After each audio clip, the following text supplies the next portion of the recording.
은혜로운 찬양 감사합니다. 할렐루야. 아멘. 우리 옆에 있는 분들과 인사해 볼까요? 참 잘 오셨습니다. 환영합니다. 예수님의 사랑으로 사랑합니다. 오늘 우리가 드린 예배를 통해서 우리 예수님을 더욱더 깊게 만나고 경험하는 저와 여러분 모두가 되시기를 간절히 소원합니다. 세속화라는 말이 있습니다. 세속화. 이 세속화라는 말은 세상을 점점 닮아간다라고 하는 의미입니다. 기독교 문화를 기반으로 하는 서구 사회에서는 사람들이 더 이상 교회를 출석하지 않고 기독교 신앙과 멀어지는 탈기독교화를 뜻할 것입니다. 그리고 우리 한국 교회가 세속화가 되었다라고 한다면 그 말은 교회가 점점 세상을 닮아가는 현상을 가리켜서 우리는 세속화되었다라고 이야기할 것입니다. 세속화의 과정에서 많은 성도들은 기독교적인 세계관과 가치관을 잃어버리고 맙니다. 그리고 세상의 가치와 세상의 언어들로 그 삶을 채워나가기 시작합니다. C.S. 루이스가 지적한 것처럼 기독교적 세계관을 갖고 살던 기독교인들이 세속화되어서 현대 철학과 같은 세상의 학문을 통해서 얼마든지 사람의 선함과 구원에 대한 답을 찾을 수 있다라고 생각을 하게 되는 것이죠. 그래서 자연스럽게 교회 안의 성도들도 성경에서 말씀하는 그 복의 개념을 세상적인 가치관을 갖고 물질의 복만으로 생각을 하고 추구하게 되는 것입니다. 하나님의 백성에게 하나님은 당연히 물질의 복을 주십니다. 건강도 주십니다. 그런데 그냥 복만 주시는 게 아니고 하나님의 목적에 합한 복을 주신다라는 거예요. 성경에서 말씀하는 복은 무엇입니까? 복 받은 사람 혹은 복 있는 사람은 어떤 사람일까요? 오늘 시편 1편은요 그 시작을 아슈레이 하이시라고 시작을 해요. 아슈레이라는 말은 복 있는 이런 것을 뜻하고 하이시는 사람을 뜻합니다. 붙여서 말하면 복 있는 사람이에요. 세상에는 수많은 사람들이 있습니다. 그런데 복 있는 사람은 따로 있습니다. 시편은 구약시대에 하나님을 찬양할 때 사용하였던 150개의 노래 모음집이죠. 이 찬양들은 시의 형태를 가지고 있어요. 또한 하나님께 드리는 기도가 바로 시편이죠. 시편의 노래들은요 모세 시대 때부터 왕국이 멸망한 그 이후 포로 귀환 시대의 말까지 약 1000년에 걸쳐서 수집이 된 시편들입니다. 성도들의 신앙을 노래한 시들이기 때문에 시편은 오늘을 살아가는 저와 여러분 우리들의 그 동일한 신앙이 되어야 되고 또한 우리들의 찬양이 되어야 하는 것이에요. 시편은 총 5권의 책으로 이루어져 있는데 이것은 모세 오경의 5권 그 5권을 말하는 것처럼 시편도 시편 자체만으로도 하나님의 권위가 담긴 하나님의 말씀이라는 것을 나타내 주고 있습니다. 이렇게 하나님께 드려지는 찬양이며 기도인 시편의 시작에서 시편의 1편과 2편은 의도적으로 시편의 맨 앞에 배치가 되었어요. 그래서 시편 전체의 서문, 인트로덕션을 지금 그 역할을 하고 있는 것입니다. 그래서 그런지 이 두 개의 시에는 표제가 없어요. 이런 표제가 무엇입니까? 표제는요 각 시편 본문 그 앞에 붙여진 약간의 설명이에요. 그러니까 성경을 보시면 이제 뭐 파란 글씨로 아니면 좀 작은 글씨로 그 시편 위에 이렇게 붙여져 있어요. 그 시편을 누가 썼는지 그 시를 쓸 때 저자는 어떤 상황이었는지를 알려주는 것이죠. 예를 들면 시편 3편을 보시면 그 1절 위에 이렇게 쓰여져 있습니다. 다윗이 그의 아들 압살롬을 피할 때에 지은 시. 이렇게 표제는 그 시의 유형, 지필의 이유, 목적 등을 알려줍니다. 그런데 1편과 2편에는 그 표제가 없어요. 처음 두 시편 1편과 2편이 바로 시편 150편 전체의 표제이기 때문입니다. 시편 1편은 의인에게 임할 복과 악인에게 닥칠 어려움을 말씀하고 있어요. 이 시편은 성소의 문을 지키는 게이트키퍼, 문지기의 역할을 하고 있어요. 성소는 무엇입니까? 하나님이 계신 곳이 바로 성소죠. 거룩한 홀리 플레이스예요. 오직 의인, 하나님의 율법을 묵상하고 지키는 자만이 들어갈 수 있는 거룩한 곳이 바로 성소예요. 그 문지기는 악한 자와 부정한 자들이 들어오지 못하도록 성소를 지켜야만 합니다. 마찬가지로 시편 1편을 읽는 사람들은 악인들은 더 이상 앞에 나갈 수 없다라는 그 사실을 이해하고 자신이 의인인지 악인인지를 판단을 해야 되는 것이죠. 결국 시편은 말씀의 거룩한 장소, 하나님 임재를 경험하는 말씀의 성소인 것이에요. 시편의 그 시들은 하나님의 임재 앞에서 소리내어 말한 기도입니다. 거룩한 분께 나아가려는 그 이들은 의로워져야 돼요. 시편 24편을 보면 하나님의 성소에 갈 수 있는 사람에 대해서 그 조건을 말씀하고 계시잖아요. 시편 24편 3절부터 6절까지의 말씀을 제가 읽어보겠습니다. 시편 24편 3절부터 6절입니다. 여호와의 산에 오를 자가 누구며 그의 거룩한 곳에 설 자가 누구인가?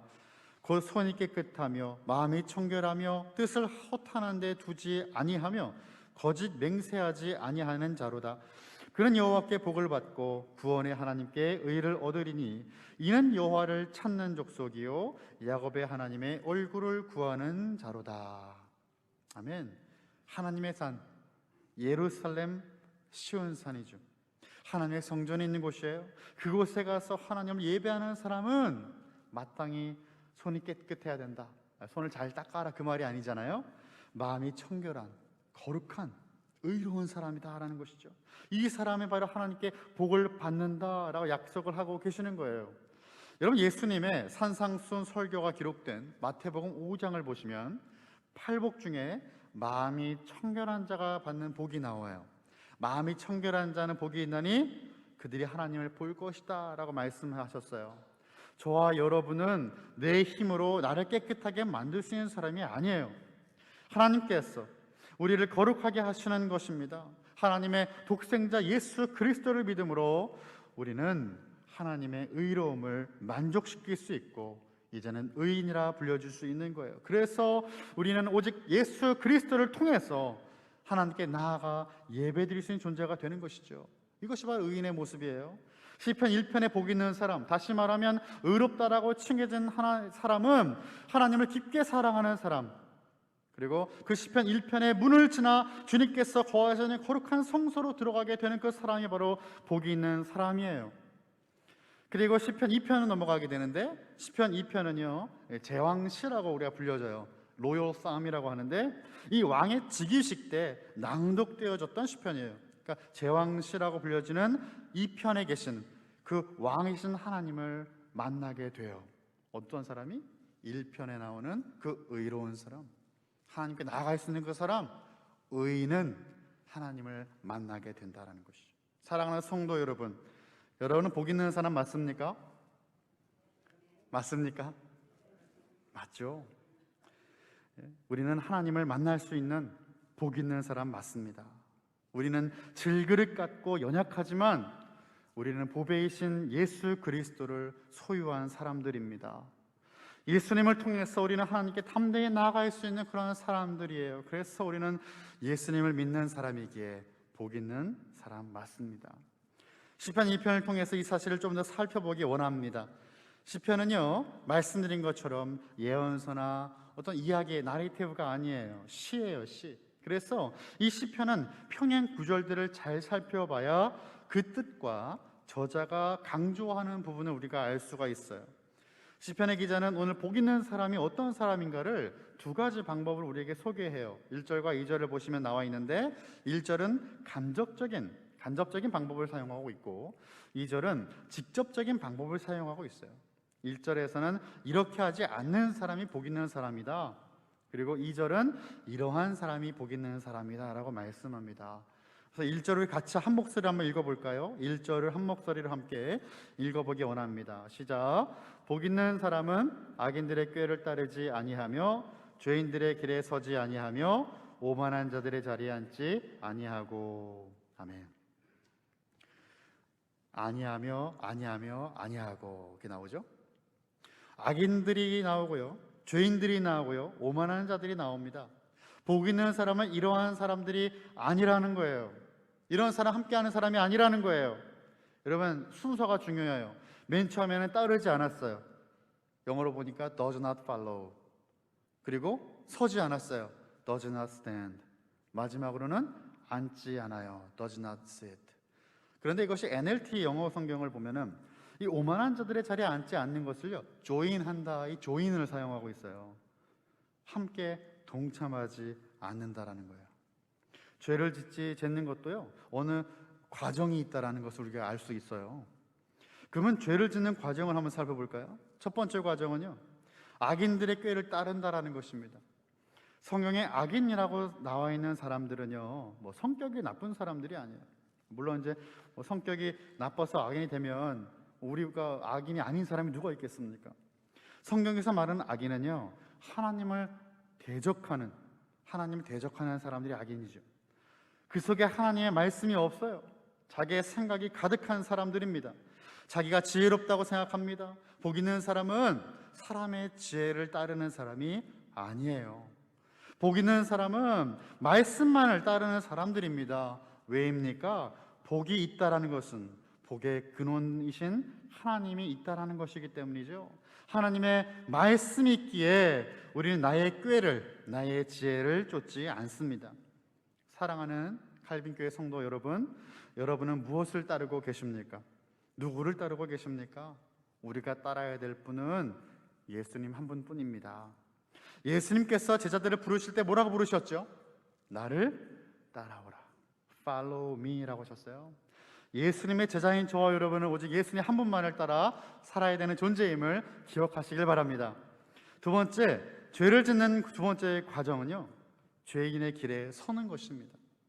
악인과 같은 맥락에서 시편 저자는 이 죄인이라는 단어를 사용하고 있어요. 처음에는 그냥 따라갔어요. 그런데 이제는 서 있습니다. 언젠간 지나칠 줄 알았는데 그렇지 않다라는 거예요. 머무는 거예요. 죄인들의 길은 하나님께 나아가는 길이 아닌 멀어지는 길이에요. 죄를 짓게 하는 길입니다. 그 길에 지금 서 있어요. 여러분은 어떤 길에 계십니까? 혹시 하나님과 멀어진 곳에 서 계시지는 않습니까? 우리는 하나님께를 향하는 길에 늘 서 있어야 돼요. 그리고 우리는 하나님께 나아가는 유일한 길인 The Way이신 예수님과 함께 동행해야 되는 것입니다. 복 있는 사람은 예수님과 매 순간 동행하는 사람이에요. 마지막으로 오만한 자의 자리에 앉는 거예요. 여러분, 오만한 자 무엇입니까? 누구입니까? 악인들, 죄인들, 이제 오만한 자가 등장하는데, 오만하다는 것은 교만하다는 것입니다. 교만한 사람들은 변화되고 싶지 않아 해요. 자기 자리에 앉아서 늘 자기가 옳다라고 여깁니다. 하나님을 인정하지 않습니다. 하나님 그 삶에 안 계십니다. 처음에 그냥 따라만 갔고요, 이제는 머뭇거리며 서 있었어요. 그런데 앉아버리는 거예요. 그런데 함께 합니다. 함께 앉았어요.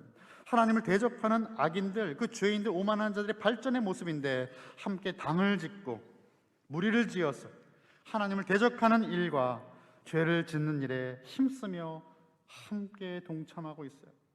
주님을 소유한 하나님 나라 백성인 복 있는 사람들인 저와 여러분들은 이렇게 살면 안 된다는 것이죠. 왜입니까? 하나님을 나의 주인으로, 나의 왕으로 고백한 이들은 오만하거나 교만할 수 없기 때문이에요. 늘 예수님을 따르는 삶, 늘 하나님께 향하고 그분과 동행하는 그 삶, 그리고 하나님을 주인으로 모시고 겸손한 순종의 사람, 바로 저와 여러분, 우리 모든 칼빈교회 성도가 다 되시기를 축원합니다. 2절로 넘어가 보면요, 이제는 직접적인 표현이 등장하고 있어요. 오직 여호와의 율법을 즐거워하여 그의 율법을 주야로 묵상하는도다. 복 있는 사람들, 즉 의인들은 율법을 즐거워했어요. 그런데 여러분, 얼마나 그 율법을 즐거워하고 좋아하는가 하면 아침부터 저녁까지 그 말씀을 묵상하는 사람들이에요. 여러분, 주야로 묵상한다는 말이 아침에 한번, 자기 전에 한 번만 묵상하는 것이 아니지 않습니까?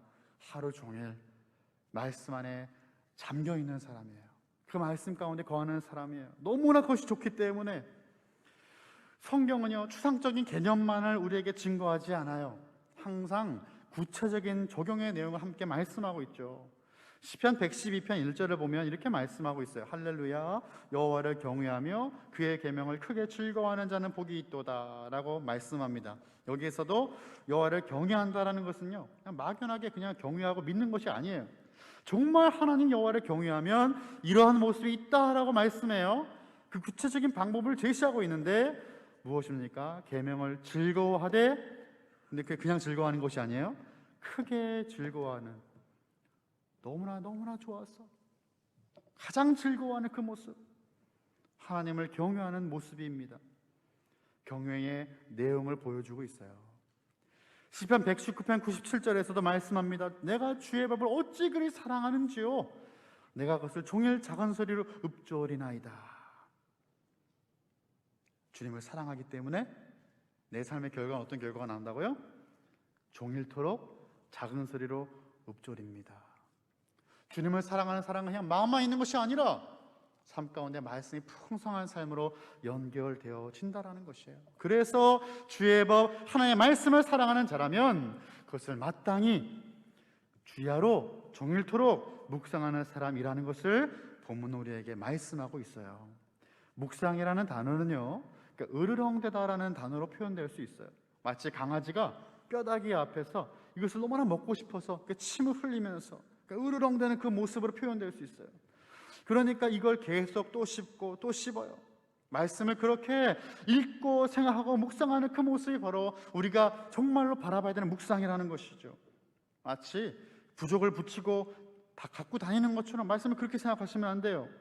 내게 복을 가져다 줄 것 같으니까 말씀을 들고 다니면서 기뻐하는 것이 아닙니다. 시편 119편 105절의 말씀처럼 이 말씀이 바로 모든 것을 비추는 밝은 빛이기 때문에 이것을 기뻐할 수 있는 거예요. 우리가 어둠 속에서, 이 세상이 얼마나 어두워요. 그런데 이 세상을 어떻게 우리가 살아가고 이겨낼 것입니까? 말씀 가운데 거할 때 승리할 수 있다는 것이죠. 주의 말씀은 내 발의 등이요 내 길의 빛이니이다. 아멘입니까? 인생을 비추는 빛이 말씀이 되십니다. 매일의 삶을 비추셔서 우리가 넘어지지 않게 하십니다. 하나님의 말씀으로 얻은 기쁨은 안개와 같이 금세 사라지는 그런 기쁨이 아니에요. 기쁨의 원천이 바로 하나님이시지 않습니까? 성경에 알려진 희락의 기쁨이 있어요. 꿀송이보다 단 하나님의 말씀을 기뻐하며 사랑하는 저와 여러분 모두가 되기를 간절히 바랍니다.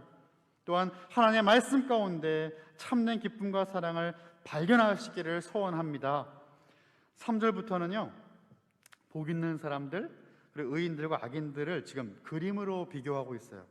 우선 의인이 나오는데 이 의인은요, 시냇가에 심은 나무다라고 비유가 되고 있습니다. 여러분, 이 나무는 야생나무가 아닙니다. 봄이 되니까 우리 칼빈 대학의 캠퍼스가 너무나 이쁜 것 같습니다. 꽃이 피니까 더 이쁘고요. 시간이 지나니까 정말로 이렇게 아름다운 꽃과 나무가 많은지 몰랐는데 정말 이쁜 것 같아요. 근데 제가 얼마 전에 안 사실이에요. 근데 우리가 보는 이 나무들이, 저는 원래 이 산이기 때문에 있는 나무인 줄 알았는데 그게 아니더라고요. 산에 나무가 있는 건 당연하지만 우리가 보는 나무들은 누군가가 학교를 위해 기증을 하셨고 누군가가 학생들과 학교를 위해 심은 나무라는 사실을 알게 되었어요. 여러분, 이 사실을 알고 나니까 캠퍼스가 다르게 보이는 거예요. 원래 아름다운데 더 아름다워 보입니다. 3절에 나오는 나무는요, 심겨진 나무입니다. 이것이 중요해요. 선택되었어요. 소유물입니다. 주인이 있다는 말이에요. 마태복음 15장 13절에서 예수님 말씀하셨어요. 내 하늘 아버지께서 심으시지 않은 것은 뽑힐 것이니 라고 말씀하세요. 마지막 날에 뽑히는 일을 당하지 않겠다라는 보장을 받은 나무가 바로 심겨진 나무입니다. 의인은 이와 같다는 거예요. 그런데 어디에 숨겨졌는지가 또 중요하겠죠. 어디에 숨겨졌습니까? 사막입니까? 광야입니까? 아니에요. 시냇가에 심겨져 있어요. 시냇가. 우리 3절 한번 한 목소리로 같이 읽어볼까요? 시작. 그는 시냇가에 심은 나무가 철을 따라 열매를 맺으며 그 잎사귀가 마르지 아니함 같으니 그가 하는 모든 일이 다 형통하리로다. 아멘. 여기서 나와 있는 그 시냇가가 복수로 되어 있는 시냇가예요. 히브리어로 보면 복수예요. 이스라엘은요, 우기가 아닌 건기 때에는 시냇가가 말라버립니다. 여기서 왜 복수로 시냇가를 설명하는 것일까요? 하나의 시내가 말라서 다 물이 없어지는 그러한 불상사가 일어나지 않는다라는 것이죠. 다른 시냇가가 물을 충분히 공급해 줄 수 있는 그 풍성함을 기록하고 있는 거예요. 용서의 시내가 있고 은혜의 시내가 있고 약속의 시내와 그리스도의 교제와 그 풍성한 시내가 풍성한 우리의 삶 가운데 흘러 넘친다라는 거예요. 결코 마르지 않고 하나님께 늘 인도할 수 있는 하나님의 풍성한 공급이 우리 안에 있다라는 것이죠. 이러한 풍성한 하나님의 인도하심이 시냇가에 심겨진 나무와 함께하고 있습니다. 결국 시냇가에 심겨진 나무는 생명의 근원 되신 하나님 안에 심겨진 나무가 되는 거예요. 시냇가에 심겨진 나무의 결과는 시절을 쫓아 과실을 맺습니다. 항상 과실이 풍성한 모습이에요. 그런데 여러분, 그냥 과실이 열매만 있지 그것이 먹지 못하는 열매라면 여러분 얼마나 안타깝겠습니까? 말씀에 나와 있는 것은 보기만 좋은 열매가 아니라 먹을 수 있는 과실이 풍성한 열매예요. 풍성함은 물질만이 아니죠. 우리의 모든 영역 속에서 그 넉넉함이 있다라는 것이, 넉넉함이. 시편 23편의 말씀처럼 여호와는 나의 목자시니라고 고백하는 그 시편 저자의 다윗은 뭐라고 고백하죠? 내게 부족함이 없으리로다라고 고백하는 거예요. 나의 모든 상황 속에서 부족함이 없다라고 고백하며 자족할 수 있는 그 삶이 바로 하나님 앞에서의 복된 삶인 줄을 믿으시기 바랍니다. 이 풍성함이 예수 그리스도를 믿는 자와 늘 함께 한다라는 거예요. 그래서 바울은 빌립보서 4장 11절부터 13절까지 이렇게 증거하고 있잖아요. 내가 궁핍함으로 말하는 것이 아니라 어떠한 형편에서든지 나는 자족하기를 배웠노니 나는 비천에 처할 줄도 알고 풍부에 처할 줄도 알아. 모든 일, 곧 배부름과 배고픔과 풍부와 궁핍도 처할 줄 아는 일체의 비결을 배웠노라. 내게 능력 주시는 자 안에서 내가 모든 것을 할 수 있느니라. 아멘. 내게 능력 주시는 자 안에서 모든 것을 할 수 있다라는 그 말은 그냥 힘만을 주는 말씀이 아니에요. 위로만을 주는 말씀이 아니에요. 어떠한 상황에서도 나는 만족할 수 있다, 자족할 수 있다. 왜입니까? 하나님이 허락하시는 풍요한 그 풍성함을 발견했기 때문이죠. 하나님 나와 함께 하시기 때문에 나 어떠한 상황에서도 만족할 수 있다라고 고백하는 것입니다. 이러한 사람이 고백하는 거예요. 내게 능력 주시는 자 안에서, 하나님 안에서 나는 모든 것을 할 수 있는, 만족을 고백할 수 있는 사람입니다. 왜일까요? 하나님과 함께하기 때문인 거예요. 열매만이 아니라 그 잎사귀가 마르지 아니함 같다라고 또한 말씀하셨어요. 이처럼 그의 삶은 늘 형통이라고 약속하십니다. 여러분, 형통하면 우리가 또 떠오르는 인물이 있지 않습니까? 구약 창세기에 나오는 요셉이죠. 요셉. 억울한 누명을 쓰고 감옥에 갔지만 그의 삶이 불행하다고 성경은 증거하지 않아요. 성경은 그의 삶을 형통한 삶이다라고 말씀합니다. 여호와께서 요셉과 함께 하심이라 여호와께서 그를 범사에 형통하게 하셨더라. 아멘. 하나님께서 함께 하심이 인생의 형통입니다. 그 삶이 풍성하다는 것이죠. 더 나아가 의인들의 마지막은 어떻습니까? 6절이죠. 무릇 의인들의 길은 여호와께서 인정하시나. 아멘.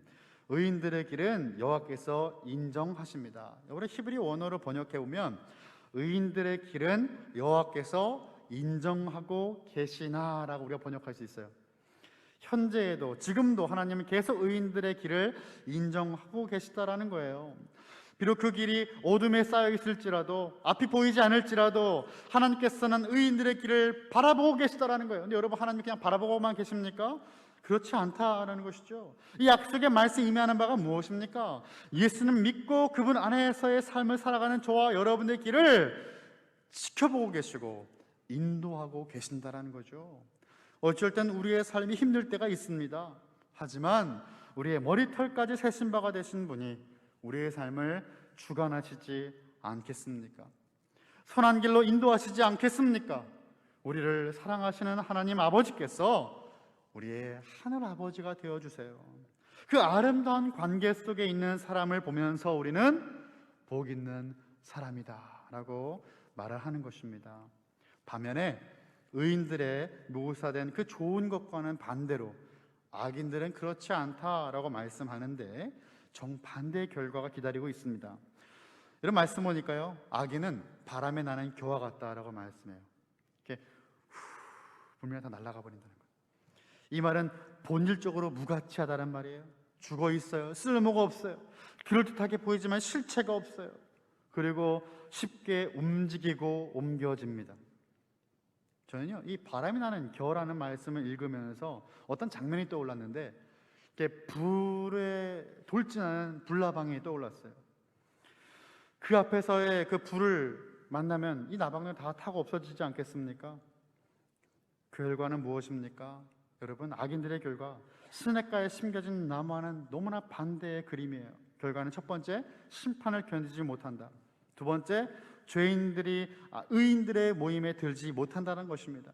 6절을 보니까 무릇 의인들의 길은 여호와께서 인정하시나 악인들의 길은 망하리로다 라고 말씀합니다.